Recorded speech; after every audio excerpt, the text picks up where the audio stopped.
project, we decided to boil all of Denmark down to 100,000 square meters. So if there's like 51% housing in Denmark, there's 51,000 square meters of housing in this project. And then it really became this sort of specific design where we could sort of trace all the resources of, you know, water in different degrees of cleanliness, hydrogen, electricity, solar energy, etc.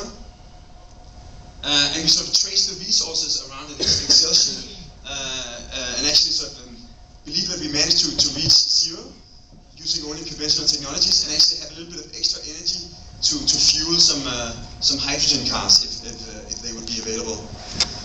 So when we started looking at you know, the architecture of the site, we realized that translating ideas into form was a little bit difficult. We tried various typologies of different regimes. It wasn't really easy. This one was like south-facing housing and north-facing office. Like a giant greenhouse with a CD inside.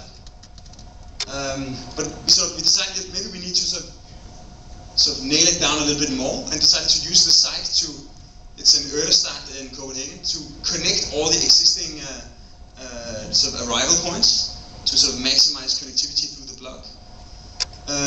But that still really didn't give us any answers. So finally we found this diagram of how you can proportion the envelope of a building to get the maximum out of the sun. So the diagram is simply that if you are facing south, you have to slope quite a lot because the sun is relatively high in the sky. And the further you get to the north or the east, the more vertical you get. Until north, you just have to build completely vertically because there's no sun anyway. So that created this sort of volume of this sort of cluster of pyramids. Obviously, the pyramids, you can see here how they really sort of get the most out of the heat, but they also cast a little bit shadows on each other. So there would be like areas with solar panels, areas for housing, and areas that we would simply carve away.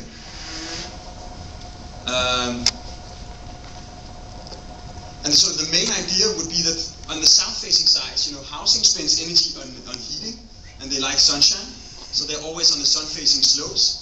Offices, they like daylight, but they spend energy on cooling, so we always put them on the north, so you get maximum light and minimum sun.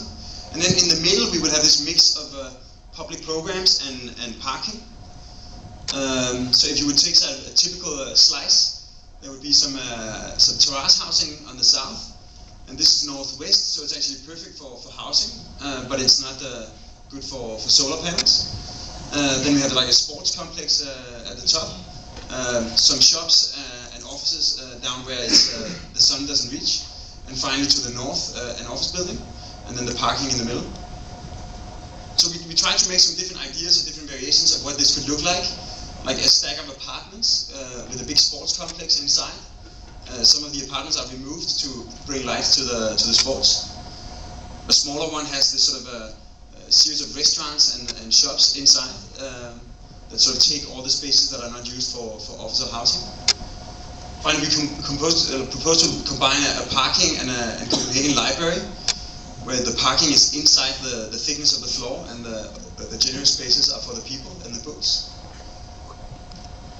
And on the south, all the houses would have these like generous terraces, and on each terrace there would be a tree growing, so that in the summer, when having like big sort of sun-facing solar glass walls would fry you, you would have a natural shade from the leaves. And in the winter, when you really need the power of the sun, the leaves would be gone.